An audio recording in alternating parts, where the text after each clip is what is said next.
Welcome to NOCAT Institute. I'm CA Chani Pavagadi, dealing with the subject of law at CA Foundation, Inter and Final level. Today, the topic of discussion is the applicable amendments for the examination of November 2020 under Insolvency Bankruptcy Code 2016. Friends, if I say Insolvency Bankruptcy Code 2016 or any other amendments, अगर मैं amendments की बात करूं तो applicable amendments के लिए ICAI RTPs के अंदर आपको notify करता है कि आपके syllabus के अंदर कौन से amendments आपको applicable है, जो कि अभी तक RTPs issue नहीं हुई है. But the students are confused many a times कि उनकी एग्जामिनेशन नवंबर 2020 में है और उनको अभी अगर लॉ सब्जेक्ट वो पढ़ रहे हैं तो they are reading the unamended portion. फिर आते हैं आरटीपी जिसके अंदर अमेंडमेंट्स होते हैं. We learn about the amendments in amendment series and afterwards हमारी प्रिपरेशन करते हैं विद द न्यू प्रोविजंस. अब उस टाइम पे क्या होता है, हमने ओल्ड प्रोविजन पढ़े थे अनअमेंडेड और अब हम पढ़ रहे हैं अमेंडमेंट के साथ. सो वो मेहनत हमारी थोड़ी बढ़ जाती है, वो कंफ्यूजन हमारे प्रोविजंस के रिलेटेड बढ़ जाता है. सो हम लोग अभी से ICAI अनाउंस करे उससे पहले ही हम एप्लीकेबल अमेंडमेंट्स को अभी से अगर नोट डाउन कर दे वो टॉपिक के अंदर, तो हमारे लिए वो टॉपिक अमेंडेड ही होगा जिसको हम प्रिपेयर करेंगे.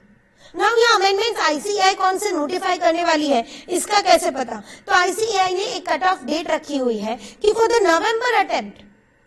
अटेम्प्ट ऑफ नवंबर एग्जामिनेशन जो भी नोटिफिकेशंस इश्यू हुए हैं, जो भी अमेंडमेंट्स आए हैं, till the time of 30th April, it will be applicable in your examination of November 2020. तो 30 अप्रैल 2020 तक जितने भी अमेंडमेंट आए थे वो सारे अमेंडमेंट्स आपकी एग्जामिनेशन के लिए आपको एप्लीकेबल होने वाले हैं.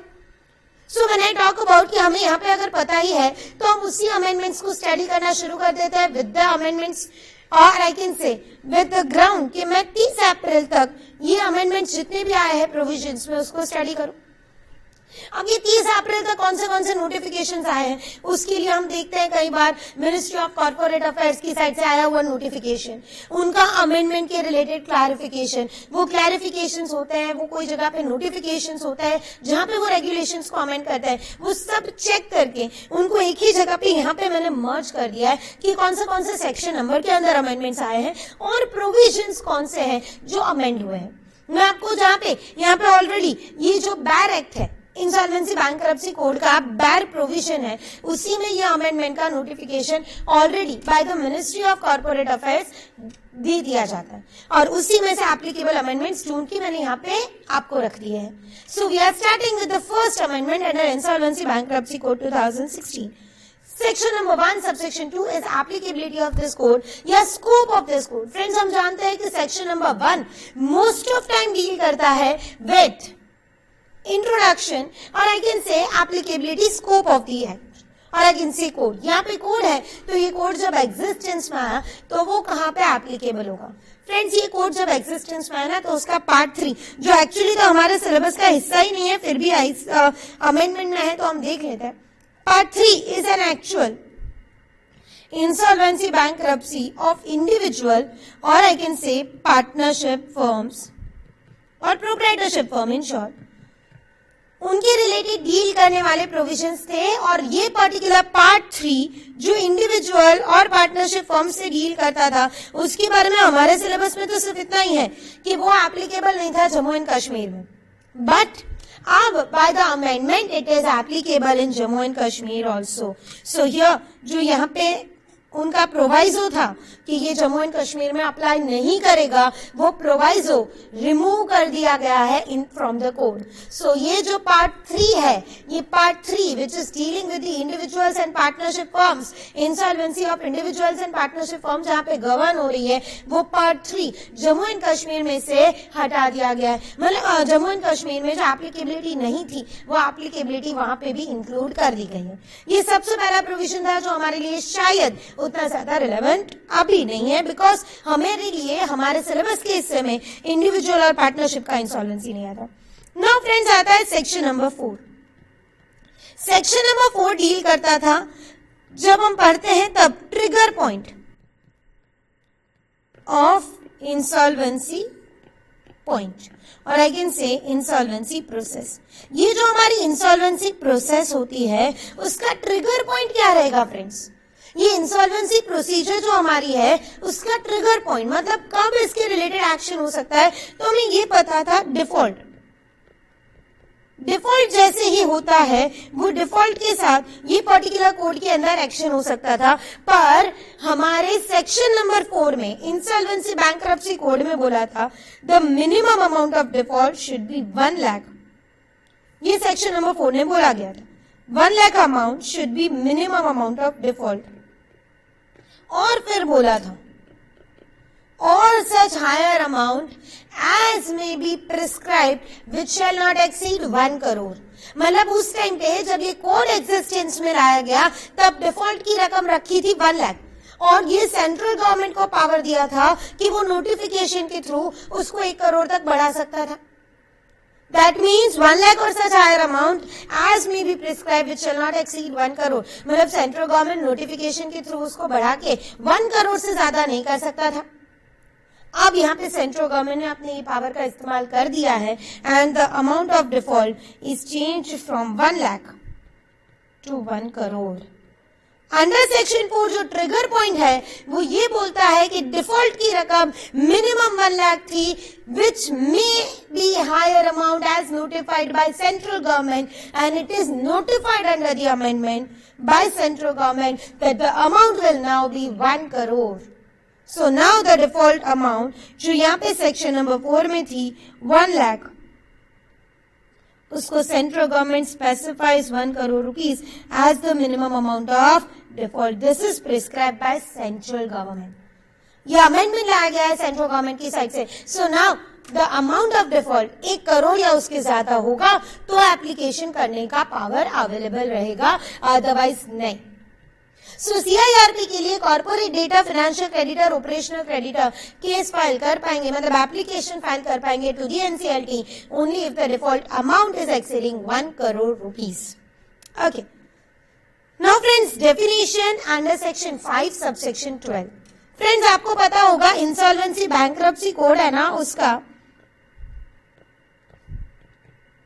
इंसॉल्वेंसी बैंक्रप्सी कोड है ना 2016, उसके section number 3 and section number 5 are there for the definitions. और यही डेफिनेशंस में सेक्शन नंबर 5 सबसेक्शन 12 ये जो डेफिनेशन थी इंसॉल्वेंसी कमेंसमेंट डेट की, इसको चेंज कर दिया गया है। पर यही अमेंडमेंट को मैं कंटिन्यू करना चाहूंगी, साथ साथ में एक दूसरे अमेंडमेंट के साथ कनेक्ट करूंगी which you can also make a reference about appointment of IRP under section 16।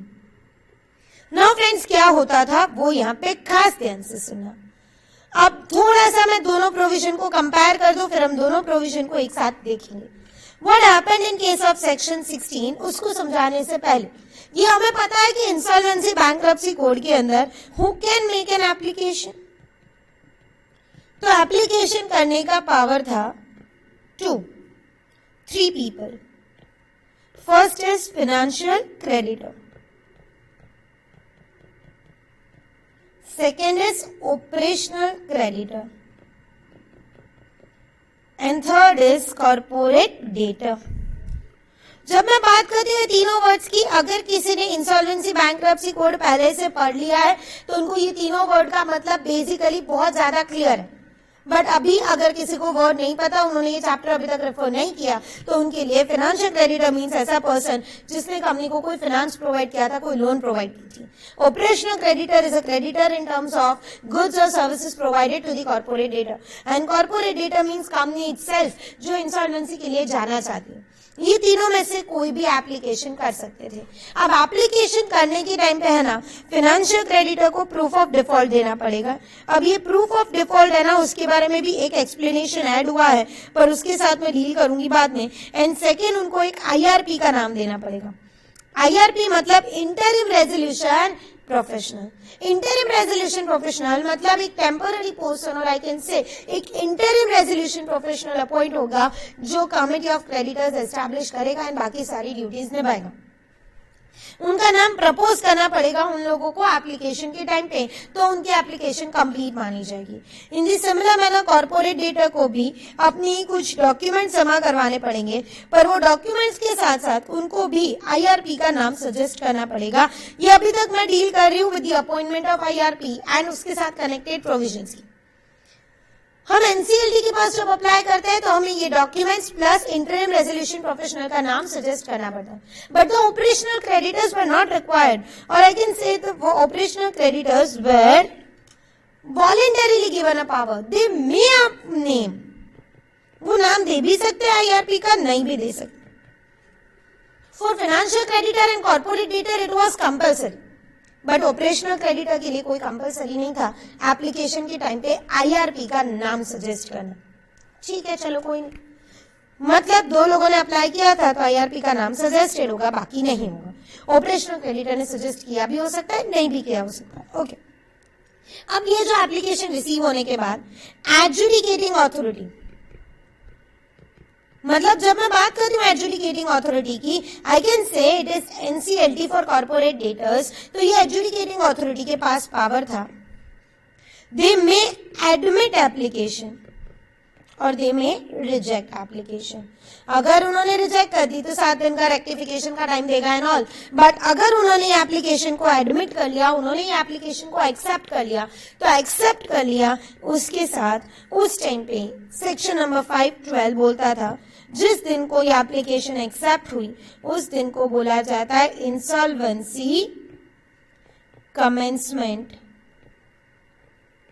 Date, इसको बोला जाता था ICD, that is insolvency commencement date. ये पर्टिकुलर जो टाइम पीरियड, ये पर्टिकुलर डेट जिस दिन को एडमिट हुआ वो, पर इसी पर्टिकुलर डेफिनेशन के साथ एक प्रोवाइजो एडेड था। क्यों था वो बताओ? उस टाइम पे बोला जाता था कि भाई अगर ऑपरेशनल क्रेडिटर ने आईआरपी का नाम लिया, अब मैं रेफरेंस दे रही हूँ सेक्शन 16 का, ये था इंसॉल्वेंसी कमेंसमेंट डेट का डेफिनेशन, और सेक्शन 16 था अपॉइंटमेंट ऑफ आईआरपी। अब अपॉइंटमेंट ऑफ आईआरपी क्या बोलते थे पता है? कि फाइनेंशियल क्रेडिटर या कॉर्पोरेट डेटर ने तो नाम दिया ही होगा, तो IRP suggested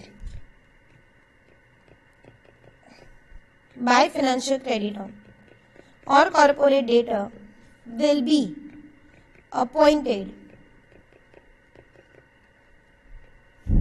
as IRP on date of admission of application. हाँ, एक कंडीशन थी कि उनके सामने कोई डिसिप्लिनरी एक्शन नहीं होगा, तो वही लोग जो फाइनेंशियल क्रेडिटर या कॉर्पोरेट डेटर ने सजेस्ट किया था वही IRP on the same date जिस दिन को एप्लीकेशन एडमिट हुई उसी दिन को अपॉइंट हो जाता था। नाउ ध्यान से सेक्शन नंबर 16 जो है, section number 16 appointment of IRP, ये कहता था कि if operational creditor is there, उन्होंने अगर नाम दे दिया है इन एप्लीकेशन तो सेम जिस दिन को एप्लीकेशन एक्सेप्ट हुई उसी दिन को वो आईआरपी अपॉइंट हो जाएगा, और उसी दिन को आईआरपी अपॉइंट हुआ अगर उनके खिलाफ डिसिप्लिनरी एक्शन नहीं चल रहा तो। बट अगर मान लो ऑपरेशनल क्रेडिटर है, वो ऑपरेशनल क्रेडिटर ने नाम नहीं दिया, तो उस पर्टिकुलर टाइम पे NCLT or I can say adjudicating authority has time period of 14 days. Within 14 days the appointment of IRP will be made.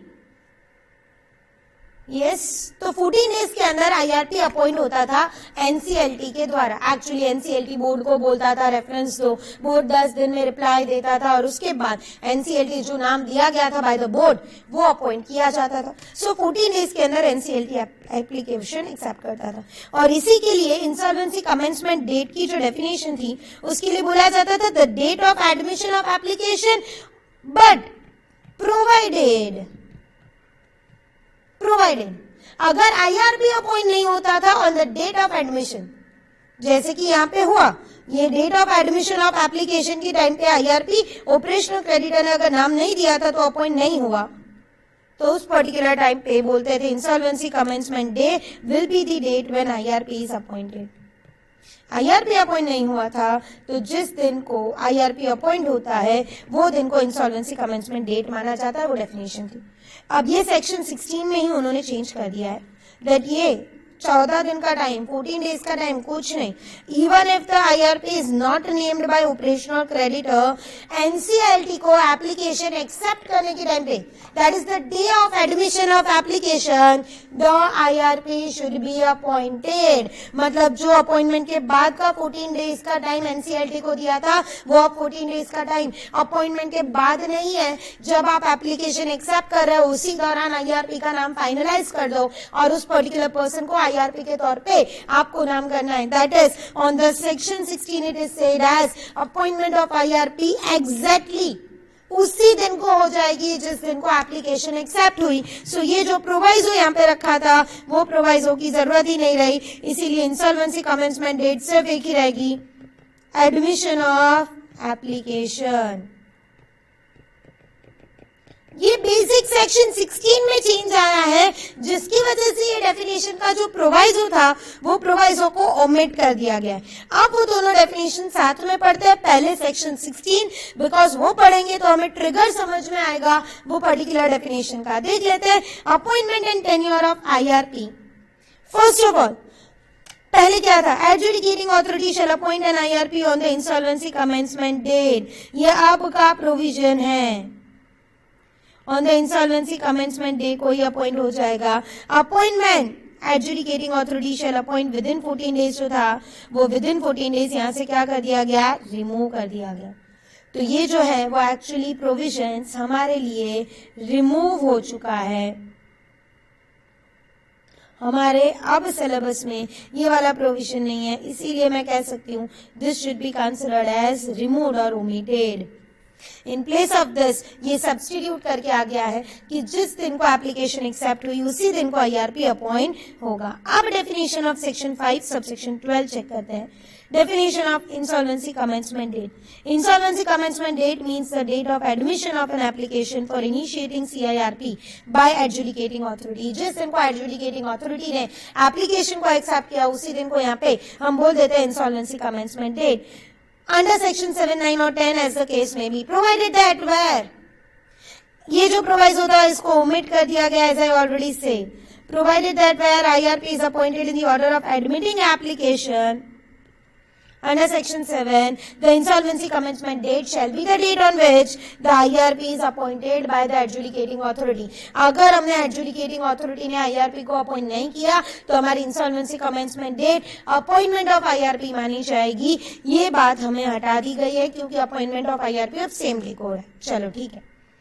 अब सेक्शन 5 सबसेक्शन 15, ये थोड़ा सा हमारा प्रोविजन है ना, वो ज्यादातर रियल एस्टेट में जो लोग अलॉटीज है उनको एक सेफ्टी प्रोवाइड करने के लिए दिया. जैसे कि आपको पता हो तो रियल एस्टेट में जनरली तो सर्विसेज प्रोवाइड होती है या फ्लैट्स और वो प्रोवाइड होता है, तो they should be considered as an operational creditor जो फ्लैट्स के ओनर है जिन्होंने एडवांस पैसा दिया था. But by the definition of financial creditor वो रियल एस्टेट की अलॉटीज को एक लेवल पे इंक्लूड कर दिया है in the financial creditors definition. और उन्हीं को प्रोटेक्ट करने के लिए इंटरिम फाइनेंस की डेफिनेशन शायद आप जानते होंगे, और अगेन से इंटरिम फाइनेंस का कंसेप्ट शायद आप जानते हो कि अगर कोई जगह पे इंसॉल्वेंसी का जब रेजोल्यूशन प्लान बन रहा है और कंपनी को रिजॉल्व करने की कोशिश की जा रही है, स्थिति को कंडीशन को कंट्रोल करने की रिजॉल्व करने की कोशिश की जा रही है, उस दौरान अगर बिजनेस को स्मूथली ऑपरेट करने के लिए कोई फाइनेंस की जरूरत है तो उसको इंटरिम फाइनेंस माना जाता था. अब यहाँ पे इंटरिम फाइनेंस में एक ऑप्शन दिया है कि अगर स्मॉल हाउसेज है जो पर्सन कंटिन्यू कर रहे हैं, उनके घर जो कंस्ट्रक्शन में हाफ है उनको कंप्लीट करने के लिए अगर हमने कोई फाइनेंस बोरो किया तो उसको भी एक लेवल पे इंटरिम फाइनेंस की डेफिनेशन में इंक्लूड किया. Let's check the provision first. Interim finance means any financial debt raised by the resolution professional during insolvency resolution profession period. यहां तक का तो हमारे लिए ऑलरेडी था. अब आया है such other date as may be notified. such other date as may be notified. बाकी की कोई डेट जो नोटिफाई होती है वो any other debt as may be notified, और वो डेट को भी यहाँ पे नोटिफाई कर दिया है कि कौन सी डेट यहाँ पे कंसिडर की जाएगी इंटरिम फाइनेंस के अंदर. देखो लिखा है in exercise of the powers conferred by clause 15 of section 5. Powers दिया है एज मे बी नोटिफाइड, तो ये एज मे बी नोटिफाइड के अंदर जो पावर्स मिले उसके through Insolvency and Bankruptcy Code 2016, Central Government hereby notifies a date raised from special window for affordable and middle income housing investment fund for the purpose of said clause. जो affordable housing purpose है, here it is provided that whenever there is particularly a middle income housing investment fund, जो छोटे छोटे लोग थे घर purchase करने के लिए इन्वेस्ट कर रहे थे, उनकी सिक्योरिटी के लिए इसको इंटरम फाइनेंस के अंदर इंक्लूड कर दिया गया है, that this is also allowed, कि उनके बेनिफिट के लिए उस पर्टिकुलर स्कीम के अंदर जो अवेलेबल है वो डेट अगर आप रेज कर रहे हो तो वो परमिटेड है ना। उसी के रिलेटेड एक्सप्लेनेशन है, बहुत ज्यादा इंपॉर्टेंट नहीं है बट एक बार देख लेते हैं इसमें। For the purpose of the notification the expression special window for affordable and middle income housing investment fund first shall mean the fund sponsored by central government for providing priority date financing for small housing for stalled housing project as an alternate investment fund and registered with the SEBI. Now friends, another amendment जो यहाँ पे section number 7 subsection 1 है, वो तो actually amendment नहीं है, but section number 7 as you remember deal करता है विद द फाइनेंशियल क्रेडिटर। अगर फाइनेंशियल क्रेडिटर एप्लीकेशन फाइल कर रहा है फॉर CIRP, अगर फाइनेंशियल क्रेडिटर एप्लीकेशन फाइल कर रहा है कॉर्पोरेट इंसॉल्वेंसी रेजोल्यूशन प्रोसेस के लिए, तो वो फाइनेंशियल क्रेडिटर के लिए जो अमेंडमेंट है वो यहाँ पे एप्लीकेबल है कि अगर कोई फाइनेंशियल क्रेडिटर कोई सिक्योरिटी होल्डर्स है, जनरली तो हमें पता है कि 1 करोड़ से ज्यादा का डिफॉल्ट है तो फाइनेंशियल क्रेडिटर खुद और together with other financial creditors और someone on behalf of such financial creditors can make an application, मतलब वो खुद या सबके साथ सब अदर फाइनेंशियल क्रेडिटर्स के साथ मिलके या अपने बिहाफ पे किसी और के थ्रू एप्लीकेशन फाइल कर सकते हैं फॉर CIRP। बट एक और प्रोवाइजो यहाँ पे ऐड हुआ है कि अगर वो financial creditors either security holders है लाइक डिबेंचर होल्डर्स है और उन्होंने कोई एप्लीकेशन करनी है as a financial creditor for CIRP, तो उनके लिए यहाँ पे मिनिमम क्राइटेरिया लिखा है 100 मेंबर्स और 10% of total value of the securities which are raised, और I can say amount of securities which are raised, वो लोगों को मिनिमम क्राइटेरिया में रखा गया है। मतलब कोई एक पर्टिकुलर क्राइटेरिया यहाँ पे आप फुलफिल करते होने चाहिए, या तो 100 से ज्यादा मेंबर्स होने चाहिए या तो 1/10 of the total value constitute करने वाले लोग अप्लाई करते होने चाहिए। मींस फाइनेंशियल क्रेडिटर के लिए यहाँ पे 3 कंडीशन हो गई। पहला, डिफॉल्ट की अमाउंट 1 करोड़ से ज्यादा। दूसरा, the security holders either they should be 100 in numbers or 1/10 of the total value। In the exactly similar manner financial creditors में मैंने बोला था रियल एस्टेट के अलॉटीज भी आ जाते हैं, तो अलॉटीज के लिए भी सेम क्राइटेरिया है, 3 कंडीशन अप्लाई हो जाएगी। First, 1 crore amount, second 100 members और 1/10 of the total value. Let's check the provision here. Financial creditor में इटसेल्फ, ये तो प्रोविजन एक्ट का पहले भी था अभी भी है, financial creditor may itself jointly with other financial creditors or any other person on behalf of financial creditor as the case may be notified by central government may file an application for initiating CIRP against a corporate debtor before the adjudicating authority when the default has occurred। अब default की रकम section 4 के अंदर हो चुकी है 1 crore, provided that अब यहां से अमेंडमेंट ऐड हुआ है। Provided that for the financial creditors referred to in clause A and B of 6A are considered as security holders of section 21, an application for initiation of CIRP against the corporate debtor shall be filed jointly. Now the criteria is the application shall be filed jointly by not less than 100 of such creditors in the same class or not less than 10% of the total number of such creditors in the same class whichever is less। तो 100 members या 10% of the total number of such creditors should be there। Okay, second वही है देखो, whichever is less, मतलब 100 members है या total जितने members हैं उनका 1/10 वो लोग एप्लीकेशन कर सकते हैं। Now provided further that financial creditors who are allottees under a real estate project an application for initiating Corporate insolvency resolution process against the corporate debtor shall be again jointly by not less than 100 of such allottees under the same real estate or not less than 10% of the total number of allottees. मतलब यहाँ पे अब I can say there are three criteria. The default amount should be at least 1 crore. Second is either there should be 100 members or 1/10 of total.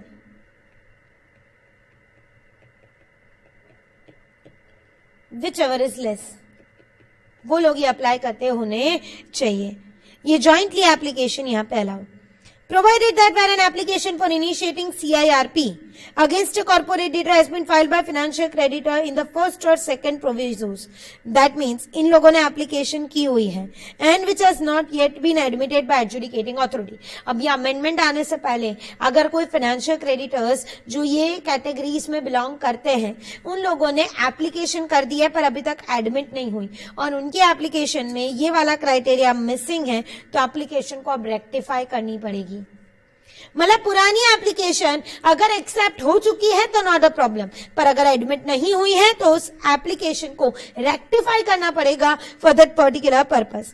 Provided that where an application for initiating insolvency resolution process against a corporate debtor has been filed by financial creditor referred to in the first और second proviso and has not been admitted by adjudicating authority before commencement of insolvency and bankruptcy code, such application shall be modified to comply with the requirement of first or second proviso within 30 days of the commencement of the said act.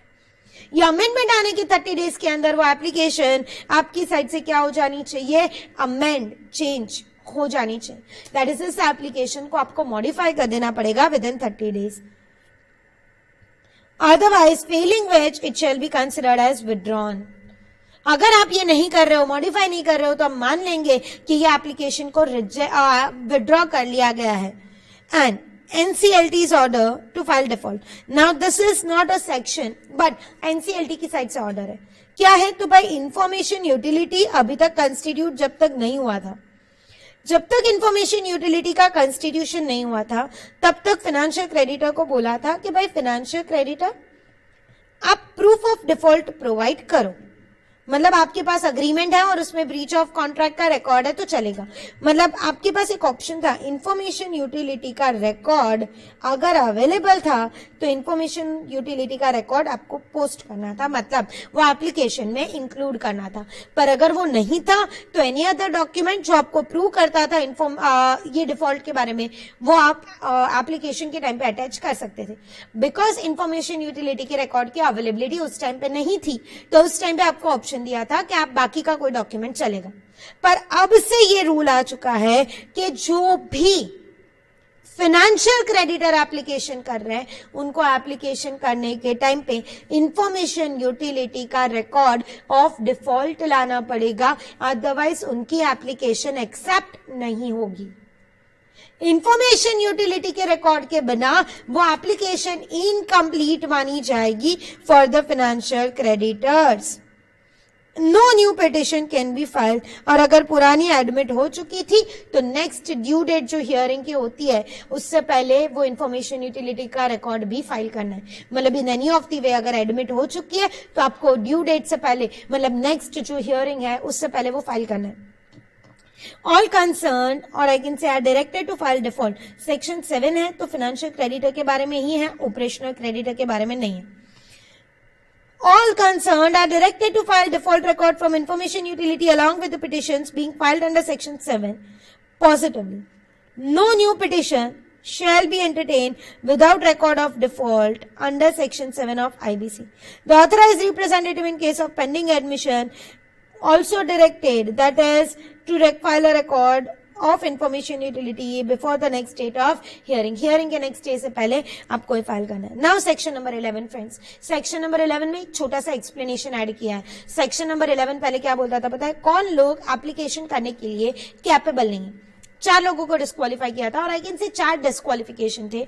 Corporate data के 4 थे और एक ऐसा था, और I can से 3 corporate data के थे और एक ऐसा था जो corporate data and financial creditor दोनों को अप्लाई करता था. ऐसा कोई भी कॉर्पोरेट डेटा जिसके सामने अभी इंसॉल्वेंसी की प्रोसीजर चल रही है, वो खुद के लिए दूसरी एप्लीकेशन करके टाइम वेस्ट नहीं कर सकता। ऐसा कोई भी कॉर्पोरेट डेटा जिसके लिए पिछले 12 महीने के अंदर इंसॉल्वेंसी की प्रोसीजर चल रही थी, उनको भी एक लेवल पे अभी एप्लीकेशन वापस से करने की परमिशन नहीं है। तीसरा, अगर 12 महीने के पहले भी कोई इंसॉल्वेंसी प्रोसेस हुई थी, उसके अंदर आपके टर्म्स के अंदर कुछ डिफॉल्ट हुए थे, तो भी आपको अब एप्लीकेशन करने की परमिशन नहीं है। Same is the case with financial creditor. 12 महीने से पहले का या कभी कोई इंसॉल्वेंसी रेजोल्यूशन का जो प्लान बना था, अप्रूव हो चुका था, उस प्लान के फॉलोअर्स में आपने वायोलेशन किया, आप एप्लीकेशन नहीं कर सकते थे। चौथा, जिसके खिलाफ अभी लिक्विडेशन ऑर्डर पास हो चुका है, वो अप्लाई नहीं कर सकता था। अब है ना, उसका इंटरप्रिटेशन लोग ये भी करते थे कि भाई आज अगर मेरे कंपनी के खिलाफ इंसॉल्वेंसी प्रोसीजर का एस्पेक्ट चल रहा है, मतलब इंसॉल्वेंसी प्रोसेस चल रही है, ये 4 में से कोई भी डिस्क्वालिफिकेशन अकर हुआ है, तो मैं किसी और के सामने भी अप्लाई नहीं कर सकती। से फॉर एग्जाम्पल, अगर एक्स लिमिटेड के लिए इंसॉल्वेंसी रेजोल्यूशन प्रोसेस चल रही है, X limited is a creditor of Y limited और वाई लिमिटेड का डिफॉल्ट 1 करोड़ से ज्यादा का है। नाउ एक्स लिमिटेड खुद के लिए आईआरपी की प्रोसीजर अब इनिशिएट नहीं कर सकता बिकॉज उनके खिलाफ ऑलरेडी वो प्रोसेस चल रही है। बट क्या वो वाई लिमिटेड के लिए प्रोसेस इनिशिएट कर सकता है? उसके रिलेटेड कंफ्यूजन चल रहे थे बिकॉज बोला है वो मे नॉट इनिशिएट, तो हम यही इंटरप्रेट कर लेते थे कि ये लोग दूसरों के लिए भी अप्लाई नहीं कर सकते और इसीलिए यहाँ पे एक्सप्लेनेशन ऐड करना पड़ा। देखो ये एक्सप्लेनेशन हमारे लिए अमेंडमेंट में है। For the purpose of this section it is hereby clarified that nothing in this section shall prevent a corporate debtor in clause A to D, जो यहाँ पे मैंने रेफर करवाए, from initiating corporate insolvency process against another corporate debtor. मतलब आप खुद के सामने प्रोसीजर चल रही है तो दूसरी प्रोसीजर इनिशिएट नहीं कर सकते, पर आप दूसरी कंपनी के सामने जो आपकी डेटर है, अगर क्राइटेरिया फुलफिल कर रहे हो, अगर प्रोविजंस कंप्लाई कर रहे हो, तो उनके लिए इंसॉल्वेंसी प्रोसीजर को आप इनिशिएट कर सकते हो। तो this is what an explanation is there, जो आपको कंफ्यूजन जो होता था उसको रिजॉल्व करने के लिए आया। नाउ बात आती है मोरेटोरियम। ये मोरेटोरियम का मतलब आप जानते हो, एक नया सा कंसेप्ट लाया गया है, period of peace, period of calmness, period of I can से कामनेस, और आई कैन से ऐसा पीरियड जिसके अंदर इंसॉल्वेंसी रेजोल्यूशन प्रोफेशनल, चाहे वो इंटरिम हो चाहे वो रेजोल्यूशन प्रोफेशनल हो, उसको पास्ट के जितने भी एक्ट्स चल रहे थे, पास्ट के जितने भी कोई केसेस चल रहे थे, उन सब पे थोड़े टाइम के लिए स्टे या फ्रीज हो जाएंगे। मतलब पुराने जितने भी केसेस चल रहे थे उनका अभी हियरिंग कंटिन्यू नहीं होगा, नए कोई केसेस फाइल नहीं होंगे। मोरेटोरियम में कुछ चीजें प्रोहिबिटेड थी, लाइक पहला, अगर आपको कोई जगह पे as far as I concern, मैंने शायद ही बोला था कि पुराने जो भी केस चल रहे थे वो नए कंटिन्यू नहीं हो पाएंगे, नए कोई केसेस फाइल नहीं हो पाएंगे। कोर्ट का डिक्री, जो पुराने केसेस के लिए आप कोर्ट में भी गए थे, जजमेंट भी आ चुका था, उसको भी आप एनफोर्स नहीं कर पाओगे, ये पहली बात। दूसरी बात, डेटर अपनी प्रॉपर्टी को ट्रांसफर एलियनेट नहीं कर सकता। तीसरी बात, इट वाज कंसिडर्ड एज कि कोई भी जगह पे शायद मैं बात करने जाऊं सरफाइजी या बैंक के रिलेटेड जो एनफोर्समेंट ऑफ सिक्योरिटी इंटरेस्ट है उसका पावर भी अवेलेबल नहीं होगा। और चौथा बोलते हैं, अगर कोई जगह पे लीज या उसके रिलेटेड आपने कोई प्रॉपर्टी अक्वायर की है, मतलब किसी प्रॉपर्टी का आपके पास पोजेशन है, आपने उसको रेंट पे अक्वायर किया है, तो जस्ट बिकॉज आपकी साइड से ये इंसॉल्वेंसी प्रोसीजर चल रही है, वो प्रॉपर्टी को खाली करवाना लैंडलॉर्ड के लिए अलाउड नहीं होगा। ये 4 चीजों को स्टेट किया गया था ड्यूरिंग मोरेटोरियम पीरियड। अब उसमें कुछ अमेंडमेंट करके कुछ चीजें ऐड भी की गई है और कुछ चीजें यहाँ पे एक्स्ट्रा आपको ऐड की गई है, वही एक्स्ट्रा चीजें मैं पढ़ रही हूँ। बाकी प्रोहिबिटेड तो मैंने बता दिए चारों के चारों। देखो first, some acts are prohibited. First, institution of suit, continuation, transferring the property, any action of foreclosing, recovering or enforcing any security interest, and recovery of any property by an owner or lessor where the property is occupied or in the possession of corporate debtor. Explanation: for the purpose of this subsection, it is hereby clarified that notwithstanding anything contained in any other law for the time being in force, now focus करना इसके ऊपर, यहाँ पे आपको provision में ध्यान रखना है। A license, permit, registration, quota, concession, clearance on the same grant or right given by central government. मतलब सेंट्रल गवर्नमेंट ने लाइसेंस, परमिट या रजिस्ट्रेशन या कोटा या कंसेशन दिया हुआ है, क्लियरेंस दिया हुआ है या कोई सिमिलर ग्रांट राइट्स दिए हुए हैं, तो वो such state government, local authority, कोई भी जगह पे, central, state government, local authority या कोई भी अथॉरिटी ने आपको ऐसा कोई लाइसेंस दिया है, शेल नॉट बी सस्पेंडेड। यहाँ पे क्लियरली लिखा है कि वो राइट्स को शेल नॉट बी सस्पेंडेड और terminated just on the grounds of insolvency. सिर्फ आपके सामने इंसॉल्वेंसी प्रोसीडिंग चल रही है, उसकी वजह से उसको टर्मिनेट करना पॉसिबल नहीं है। उसको आप डायरेक्टली टर्मिनेट नहीं कर सकते कि भाई तेरे सामने इंसॉल्वेंसी रेजोल्यूशन प्रोसेस चल रही है, हम तेरा लाइसेंस रिवोक कर रहे हैं। Not permitted, subject to, yes, ये खास ध्यान रखना। उनको ये लाइसेंस रिवोक करने का इंसॉल्वेंसी का ग्राउंड होगा ना तो परमिशन नहीं है, बट फीस अगर उन्होंने पे नहीं की, जो चार्जेस लगते हैं वो लाइसेंस के रिन्यूअल के, वो पे नहीं किया तो वो लाइसेंस रिवोक किया जा सकता है। क्योंकि यहाँ पे लिखा है subject to the condition that there is no default in payment of current dues arising for such use और कंटिन्यूएशन ऑफ लाइसेंस और सिमिलर ग्रांट। ये लाइसेंस या सिमिलर ग्रांट के रिलेटेड कुछ अमाउंट आपको पे करनी है और उसके ड्यूज है, तो उसके पेमेंट के रिलेटेड अगर डिफॉल्ट नहीं है तो आप उसको रिस्ट्रिक्ट नहीं कर सकते। अदरवाइज यस, अगर उन्होंने ड्यूज क्लियर नहीं किए तो उस पर्टिकुलर रीजन से लाइसेंस रिवोक करना पॉसिबल है।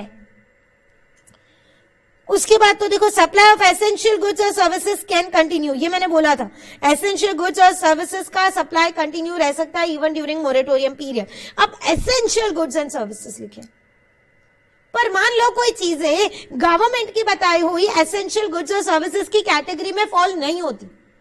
कुछ चीजें ऐसी हैं जो गवर्नमेंट की बताई गई एसेंशियल गुड्स एंड सर्विसेज में फॉल नहीं होती, बट रेजोल्यूशन प्रोफेशनल के ओपिनियन में वो गुड्स या वो सर्विसेज क्रिटिकल है कि अगर ये सर्विसेज रिसीव नहीं की, एसेंशियल की कैटेगरी में नहीं आती, बट वो सर्विसेज अगर रिसीव नहीं की तो हमारा बिजनेस आगे कंटिन्यू ही नहीं हो पाएगा। ये रेजोल्यूशन प्रोफेशनल का ओपिनियन है। तो उस सिचुएशन में subject to you make a payment for the goods और सर्विसेज, उसकी supply even if it is not essential continue रह सकती है। ये नया अमेंडमेंट ऐड हुआ है अंडर 2A। देखते हैं first, supply of essential goods और services should be there, but let's check the provision about the same. First of all, where the interim resolution professional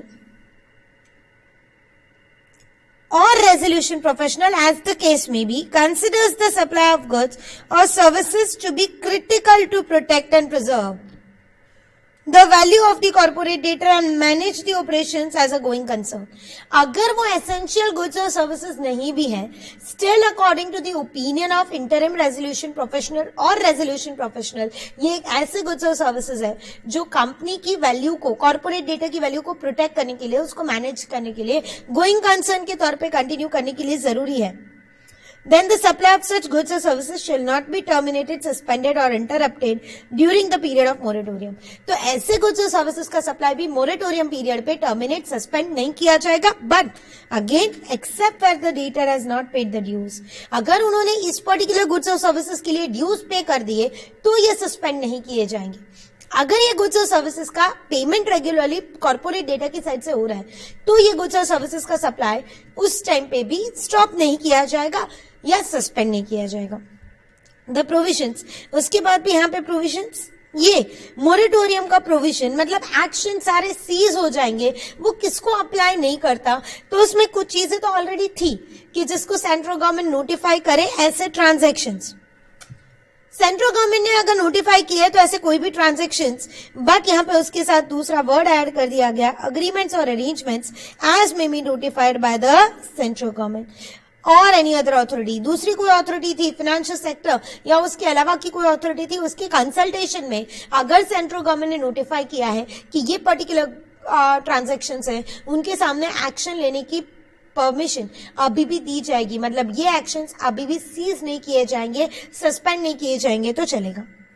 last, surety in a contract of guarantee to the corporate debtor. ये already पहले था ही कि corporate data का जो guarantor है उसके सामने ये प्रोविजन अप्लाई नहीं करेंगे, मतलब उसके सामने आप एक्शन ले सकते हो। सेक्शन नंबर 16 हमने ऑलरेडी ये जो इंसॉल्वेंसी कमेंसमेंट डेट की डेफिनेशन थी उसके साथ देख लिया था। Now section number 22 subsection 2 says Committee of creditors shall comprise all the financial creditors of a corporate data. सारे के सारे फाइनेंशियल क्रेडिटर्स और आई कैन से उनको इंक्लूड करके ये कमेटी बनेगी। पर ये कमेटी के अंदर एक चीज बताई गई थी लास्ट टाइम पे कि भाई अगर कोई पर्टिकुलर पर्सन ये फाइनेंशियल क्रेडिटर था, मतलब आज मान लो बैंक ने कॉर्पोरेट डेटा को लोन दी थी, और ये लोन के रीपेमेंट के सामने कॉर्पोरेट डेटर ने उनको इक्विटी शेयर दिए थे। तो जनरली हम लोग बोलते थे फाइनेंशियल क्रेडिटर जो रिलेटेड पार्टी है उसको कमिटी ऑफ क्रेडिटर में नहीं रखा जाएगा, या उसको क्रेडिटर्स की कमिटी में वोट करने का पावर नहीं है जो रिलेटेड पार्टी है उनको। अब यहाँ पे बोलते हैं नहीं, ऐसा नहीं, ऐसा कोई भी बैंक या ऐसा कोई भी फाइनेंशियल क्रेडिटर जो रिलेटेड पार्टी बना है जस्ट बिकॉज उनकी डेट को इक्विटी शेयर्स में कन्वर्ट कर दिया और डेट इक्विटी शेयर्स में कन्वर्ट हो गई, उसी की वजह से वो रिलेटेड पार्टी बना है, तो वो रिलेटेड पार्टी सिर्फ उसी पर्पस के लिए बना है, तो उसको इस पर्टिकुलर रिलेटेड पार्टी की डेफिनेशन में कंसिडर नहीं किया जाएगा, मतलब उनको वोट करने का पावर मिलेगा। यह अमेंडमेंट आपने ऑलरेडी पढ़ा हुआ है, इसमें सिर्फ एक एडजस्टमेंट लिखा है, कैसे कोई भी कंप्लीशन ऑफ ट्रांजैक्शन जो इंसॉल्वेंसी से पहले के हैं उसके बारे में सेंट्रल गवर्नमेंट नोटिफाई करे तो उनको भी रिलेटेड पार्टी नहीं माना जाएगा, पर अभी तक कुछ नोटिफाइड नहीं है, तो ये इतना ज्यादा आपके लिए मतलब का अमेंडमेंट नहीं है। स्टिल एक बार पढ़ लेते हैं। प्रोवाइडेड दैट फाइनेंशियल क्रेडिटर और authorise representative referred to in subsection 6 और सबसेक्शन 6A और 5 if it is a related party shall not have any right of representation, participation or voting in the meeting of committee of creditors। उनको representation voting का कोई right नहीं रहेगा, मतलब अगर related party है तो वोटिंग नहीं होगा। बट उसी का एक प्रोवाइजो था, first proviso shall not apply to financial creditor, मतलब वो रिलेटेड पार्टी है बट स्टिल उनको रिप्रेजेंटेशन का राइट मिलेगा, वोटिंग का राइट मिलेगा। किसको? तो financial sector regulator if it is a related party of the corporate debtor solely on account of conversion of debt into equity instruments or completion of such transaction as may be prescribed। अब as may be prescribed अभी तक prescribed नहीं है, so ये transaction आपके लिए इतने important नहीं है। अगर वो list दिया जाएगा तो आपकी examination perspective से उसको important माना जा सकता है।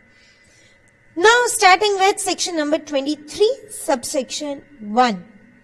अब ये सेक्शन नंबर 23 सबसेक्शन 1 बोलता था टेन्योर ऑफ आईआरपी कितना। तो टेन्योर ऑफ आईआरपी के बारे में, tenure of RP resolution professional कितने टाइम तक रहता था। तो बोलते थे कि अगर आरपी रेजोल्यूशन प्रोफेशनल अपॉइंट हुआ है, वो रेजोल्यूशन प्रोफेशनल जिसको अपॉइंट किया गया, वो पर्टिकुलर पर्सन जब तक ये रेजोल्यूशन प्लान बना के उसको अप्रूवल नहीं मिलती तब तक, और दूसरा अगर उस पर्टिकुलर पर्सन ने रेजोल्यूशन प्लान नहीं बनाया तो लिक्विडेशन के लिए जाए तब तक।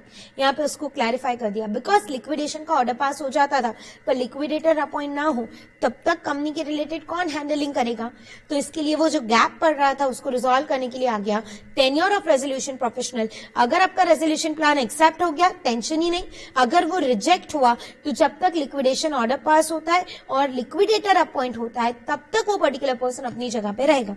ये हमारा अमेंडमेंट का प्रोविजन है। देख लेते हैं अमेंडमेंट, ऑलरेडी मैंने बोल लेटर्स में यहाँ पे मेंशन किए हुए।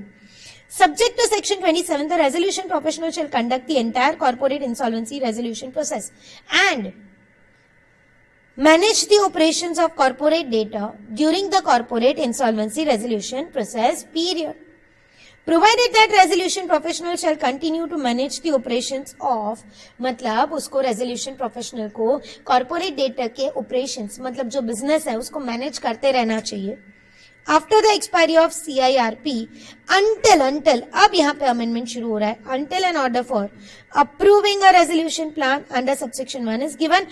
और अगर approving हो गया तो tension ही नहीं, पहले भी ये था, but appointing a liquidator under section 34 by the adjudicating authority, मतलब अगर कोई जगह पे एडजुडिकेटिंग अथॉरिटी ने लिक्विडेटर अपॉइंट किया तब तक ये पर्सन क्या टेन्योर रहेगा इन प्लेस ऑफ। पहले प्रोविजन क्या था? तो पहले प्रोविजन ये था that subject to section 27 the resolution professional shall conduct the entire process and manage the operations for resolution period and if the resolution plan has been submitted continue to manage after expiry of CIRP until order is passed by adjudicating authority under section 31। सिर्फ यही order pass करने की बात आई थी, ये वाला part अभी इस बार ऐड किया गया है। अगर लिक्विडेटर अपॉइंट नहीं होगा तो लिक्विडेटर के अपॉइंटमेंट तक यहाँ पे उसका पावर रहेगा। Now friends section number 29A में रिलेटेड पार्टी में कुछ लोगों को इंक्लूड किया जो यहाँ पे था, ये इसी के रिलेटेड सेक्शन 29 क्लॉज सी मतलब 29A क्लॉज सी और 29A का क्लॉज ई अप्लाई करेगा, पर ये दोनों ही सिचुएशन में सिर्फ वो ट्रांजैक्शन एज में भी प्रिस्क्राइब का एडिशन किया है कि वो रिलेटेड पार्टी की डेफिनेशन में नहीं आएंगे, पर उनको नोटिफाई अभी तक नहीं किया है कि कौन से ऐसे लोग हैं या कौन से ऐसे ट्रांजैक्शंस हैं जिसको हम एक्सक्लूड करेंगे। तो ये दोनों भी आपके लिए इतने एग्जाम पर्सपेक्टिव से एप्लीकेशन में नहीं होंगे, ये भी वहां पे वही है, रिलेटेड पार्टी की डेफिनेशन में ये भी इंक्लूड नहीं होगा। सो ये दोनों ही चीजें आपके लिए एप्लीकेबल नहीं है। Now friends, section number 32A, very important point from your examination perspective, practical approach. Example से ध्यान रखो क्या कहना चाहते हैं ये सेक्शन में, बिकॉज ये पूरा सेक्शन इंसर्ट किया गया है just to remove the doubt. अब ये डाउट या आई कैन से जो कंफ्यूजन था उसको रिजॉल्व करने के लिए हुआ। ध्यान से सुनना, अब इसको एक्सप्लेन कर रही हूँ। Say for example, corporate debtor for our case is company A limited. Company A limited is a corporate data.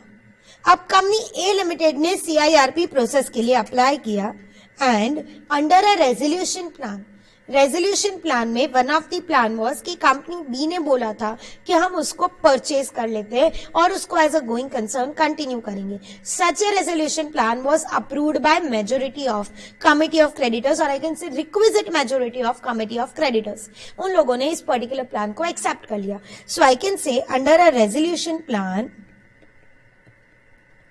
B limited acquired A limited. Now confusion arise होता है कि जो भी लीगल प्रोसीडिंग्स, जो भी लीगल केसेस, लीगल प्रोसीडिंग्स ये A limited के सामने चल रही थी, क्या वो B लिमिटेड के सामने कंटिन्यू होगी? उन्होंने अगर कोई ऑफेंस किया था A लिमिटेड ने जब उनका ड्यूरेशन कंटिन्यू था, तो बी लिमिटेड बोले कि भाई अगर मुझे इतने पुराने केसेस को हैंडल करना है तो मैं ये बीमार कंपनी को रिवाइव क्यों करूं, मैं खरीदूं क्यों? उससे बेटर मैं खुद वो डेवलप ना कर लूं बिजनेस। मुझे थोड़ी ना पता है उन्होंने पिछले इतने सालों में कितने डिफॉल्ट्स करके रखे होंगे। हर कोई हर रोज आके अगर प्रॉपर्टी पे क्लेम करने लगा तो मैं तो इस बिजनेस को एस्टैब्लिश ही कैसे करूं? और इसीलिए मेरा रिवाइव करने से बेटर तो खुद वो बिजनेस शुरू करना है। और इसीलिए वो बोलेगा यार ये रिवाइवल के लिए मुझे नहीं परचेस करना, that will actually discourage the whole purpose of the act. So हम बोलते हैं कि भाई बी लिमिटेड आप तो उस टाइम पे है ही नहीं मैनेजमेंट में। आपने अगर ए लिमिटेड को अक्वायर किया तो उस टाइम पे तो आप मैनेजमेंट में आप थे ही नहीं जब डिफॉल्ट हुए थे, तो वो प्रोसिक्यूशंस आपके सामने कंटिन्यू नहीं किए जा सकते और इसीलिए आपके सामने कोई प्रोसिक्यूशन नहीं होंगे, डोंट वरी। पर yes, your help will be required for any document so that हम उस डॉक्यूमेंट के बेसिस पे वो पुराना जो मैनेजमेंट था, जिन मैनेजमेंट ने पुराना उस टाइम पे जब ए लिमिटेड में फ्रॉड हुआ तो वो ए लिमिटेड में जो मैनेजमेंट था वो पर्टिकुलर मैनेजमेंट के लोगों के पास से हम हमारी अमाउंट रिकवर कर पाए या हम उनको पनिश कर पाए। सो इस पर्टिकुलर सिचुएशन में बी लिमिटेड को लायबल नहीं किया जाएगा। चलो बोलो ठीक है, ए लिमिटेड में डिफॉल्ट हुआ था तो क्या ए लिमिटेड की एसेट को लायबल किया जा सकता है? नो, बिकॉज ए लिमिटेड की asset has been transferred to B limited now. So indirectly अगर हम ए लिमिटेड के सामने एक्शन लेना चाहते हैं तो भी वो एक्शन का रिजल्ट कंसिक्वेंस तो बी लिमिटेड पे जाएगा। सो इन अ केस अगर कोई रेजोल्यूशन प्लान के हिसाब से which is approved by the committee of creditors, which is approved by NCLT, it is provided that पुराने जो भी प्रोसीडिंग्स चल रहे थे against a particular company for the default made by them will not be able to be continued against another company. Rather, their help, their support will be required in documentation. And yes, the management at the time of default of A Limited will definitely be liable. ये provision यहाँ पे removal of doubts या removal of problem के लिए लाया गया है। देख लेते हैं अब section 32A क्या कहता है। Notwithstanding anything to contrary contained in this code or any other law for the time being in force, notwithstanding anything मतलब ये सबको override कर रहा है section. The liability of corporate data for an offence committed prior to corporate insolvency resolution process shall cease and corporate data shall not be prosecuted for such offence from the date resolution plan has been approved by adjudicating authority under section 31 if resolution plan result in change in management or control of the corporate data to a person who was not promoter or in the management of corporate data or related party of such promoter or related party of such person. मतलब promoter या director अगर खुद acquire कर लेता है तो भाई action चलाएंगे, आप खुद को ही बचा रहे हो। अगर उनकी रिलेटेड पार्टी ने अक्वायर किया तो भी एक्शन चलेगा, बट अदरवाइज नहीं. या second, a person with regard to whom the relevant investigating authority has, on the basis of material in his possession, reason to believe that he had abetted or conspired for the commission of offence. अगर कोई जगह पे investigating authority ने बोला कि भाई ये जो फ्रॉड ए लिमिटेड में हुआ है ना, उसकी कंस्पिरेसी तो बी लिमिटेड ने की थी, तो उनकी लायबिलिटी रहेगी, वरना सारी प्रोसीडिंग जो है वो क्या हो जाएगी, सीज हो जाएगी. Provided if prosecution has been instituted during the corporate insolvency resolution process, such corporate debtor it shall stand discharged from the date of approval of resolution plan, subject to requirement of this subsection being fulfilled. मतलब पुराने cases थे, CIRP का proceedings चल रहा था, उस दौरान initiate किया गया कोई प्रोसिक्यूशन, तो भी जैसे ही रेजोल्यूशन प्लान अप्रूव हुआ उसी के साथ वो डेटर उसके बाद डिस्चार्ज हो जाएगा. Further, that every person who has designated partner or defined under 2J of the limited liability partner or officer in default under clause 60 of section 2 of Companies Act or was in manner in charge responsible to the corporate debtor for conduct of business or associated with corporate debtor in any manner who was directly or indirectly involved in the commission, submitted or complaint filed by investigating authority shall continue to be liable to be prosecuted and punished, notwithstanding that corporate debtor's liability has ceased. Corporate debtor की liability cease हुई. Under the subsection, if the debtor's liability will be stopped, but the promoters, the directors will definitely be liable under the same. Now, second point, it is said as no action can be taken. As we already discussed about this, कि no action can be taken against property of the corporate data, because corporate data की property के सामने हम action नहीं ले सकते हैं. उसका रीजन, कॉर्पोरेट डेटा की प्रॉपर्टी के सामने हम एक्शन इसीलिए इनिशिएट नहीं कर सकते बिकॉज अगर कॉर्पोरेट डेटा की प्रॉपर्टी के सामने इनिशिएट किया एक्शन तो उसका जो अक्वायरर है उसको इसका एक इनिशिएशन भुगतना पड़ेगा. इसीलिए no action can be taken against the property of corporate debtor in relation to offence committed prior to commencement of corporate insolvency resolution process of corporate debtor, where such property is covered under a resolution plan approved by the adjudicating authority under section 31, which results in change in control of the debtor to a person or sales liquidation under the provisions of chapter 3 part 2 of the act, who was not. Again आया कि ऐसा कोई भी person जिसको हमने transfer किया properties, who is not a promoter और in the management control of the corporate debtor और related party for such a person with regard to whom the relevant investigating authority has, on the basis of material in its possession, reason to believe that he has abetted or conspired for the offence. मतलब कोई अगर conspiracy create कर रहा है, उसने acquire किया तो data की प्रॉपर्टी के सामने एक्शन इनिशिएट करना कंटिन्यू रहेगा, अदरवाइज नहीं. Explanation, it is provided that an action against property of corporate data in relation to offence include, मतलब corporate data की property को सिर्फ आप acquire कर रहे हो उतना नहीं, उसके अलावा का attachment, seizure, retention, confiscation भी अलाउड नहीं होगा, बिकॉज यहाँ पे हमने एक्शन अगेंस्ट प्रॉपर्टी को प्रोहिबिट किया और एक्शन अगेंस्ट प्रॉपर्टी में अटैचमेंट, सीजर, कन्फिस्केशन ये सब इंक्लूड हो जाता है. Nothing in this subsection shall be construed to be an bar against the property of any person other than corporate data who has acquired through corporate insolvency process, who fulfills the requirement in section, against whom the action may be taken. मतलब अगर कोई person जिसने ये acquire किया उसके सामने action लेना permitted है और वो अक्वायरर के अलावा का कोई है तो उसकी प्रॉपर्टी के सामने एक्शन लेना परमिटेड होगा. Subject to the provision contained in subsection 1 and 2 and notwithstanding the immunity given in this subsection, corporate debtor and any person who may be required to provide assistance shall extend all assistance and cooperation. जैसे कि मैंने बताया B limited को support provide करना पड़ेगा पर वो liable नहीं होंगे. Now, regulation 25A and 26(1)A, ये एक्चुअली तो 26(1)A को ओमिट किया गया एंड 25A में कुछ चीजें इंसर्ट की गई, बट ये हमारे क्राइटेरिया में हमारे इंसॉल्वेंसी बैंक्रप्सी कोड का जो हमने नॉर्मल स्टडी किया है उसमें इंक्लूडेड है. जैसे कि आज कोई भी जगह पे कोई फाइनेंशियल क्रेडिटर्स मिलके किसी एक ऑथराइज रिप्रेजेंटेटिव को अपॉइंट कर रहे हैं, कोई एक फाइनेंशियल क्रेडिटर मिलके अगर बहुत सारे फाइनेंशियल क्रेडिटर्स मिलके किसी एक ऑथराइज रिप्रेजेंटेटिव को अपॉइंट कर रहे हैं तो उस टाइम पे बोला गया था ऑथराइज रिप्रेजेंटेटिव हर फाइनेंशियल क्रेडिटर का जो वोटिंग है उस हिसाब से उनके वोटिंग शेयर में उसको गिनेगा. से फॉर एग्जाम्पल अगर टोटल फाइनेंशियल डेट का 40% कुछ लोग मिलके होल्ड कर रहे हैं और उसमें से उन्होंने किसी ऑथोराइज रिप्रेजेंटेटिव को अपॉइंट किया है, वो सारे मिलके ऑथोराइज रिप्रेजेंटेटिव के थ्रू वोटिंग करें।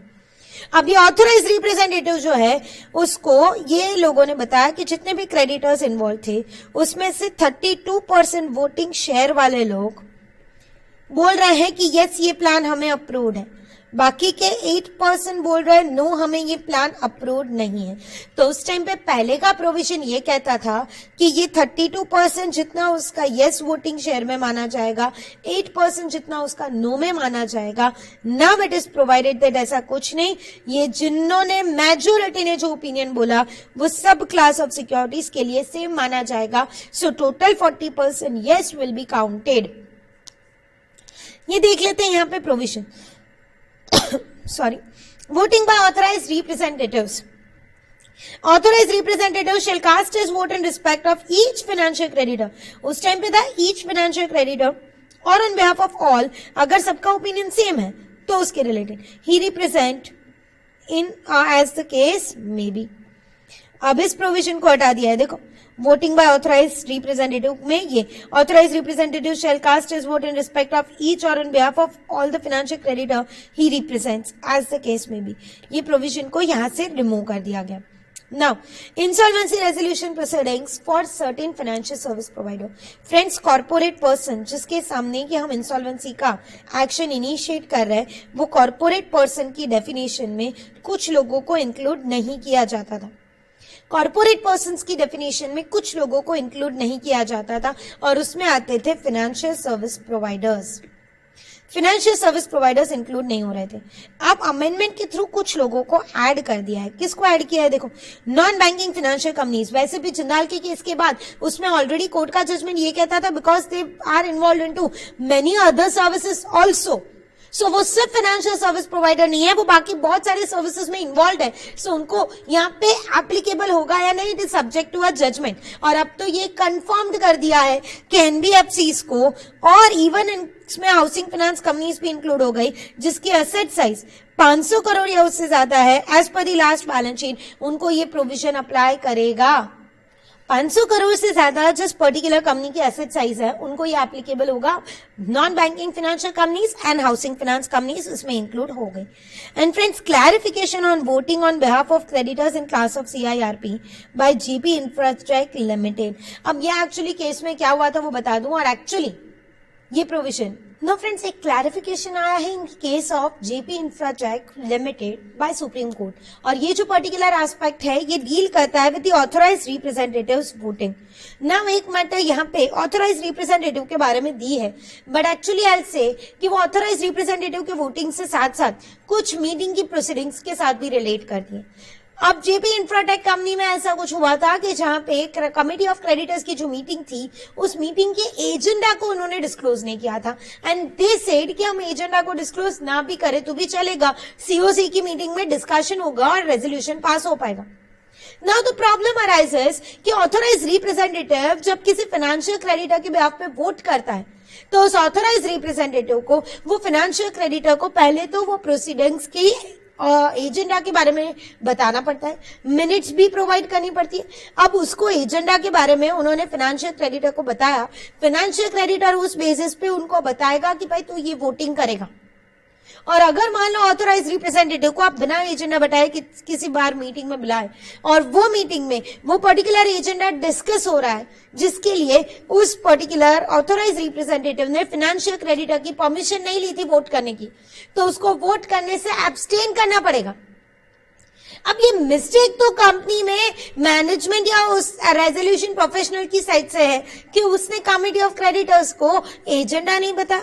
अगर एजेंडा बताया होता तो authorise representative could have contacted the management and उनसे ओपिनियन फाइनेंशियल क्रेडिटर और उनसे एक लेवल पे ओपिनियन लेके फिर वो वोट करता। बिकॉज ऑथराइज रिप्रेजेंटेटिव की ड्यूटी में आता है कि जिस मैटर के लिए उसको कोई इंस्ट्रक्शन नहीं है कि क्या वोट करना है, उसके लिए उसको वोट करना अलाउड नहीं है।